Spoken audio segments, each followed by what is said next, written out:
padre siempre nos lo transmitía, era que la relación que tenían entre ellos era algo que era increíble.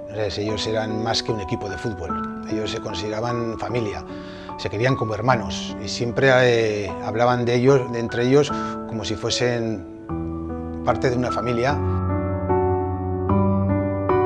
Aquí está, bueno, pues el escudo que él llevaba en el pecho durante la gira por todo el mundo. Lo tenemos aquí y bueno, solo hay dos escudos en el mundo. Uno está en México, la familia de Gregorio Blasco, y otro lo tenemos nosotros aquí en Euskadi.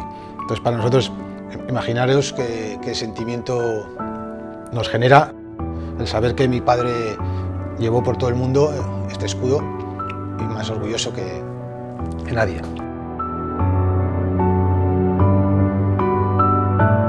Para mi aita, por ejemplo, el recaudar fondos para los niños exiliados vascos, los niños conocidos como niños de la guerra, fue un orgullo que él siempre compartía con todos los compañeros, que era lo que les movía a ellos, era eso, saber que lo que estaban haciendo era un sacrificio, salir de aquí, dejar a sus familias, viajar por todo el mundo, pero que lo hacían por una razón que a ellos les valía la pena. Y ahora veo la selección y me llena de orgullo saber que mi padre fue pues, los primeros jugadores que formaron parte de la Euskal Selekzioa.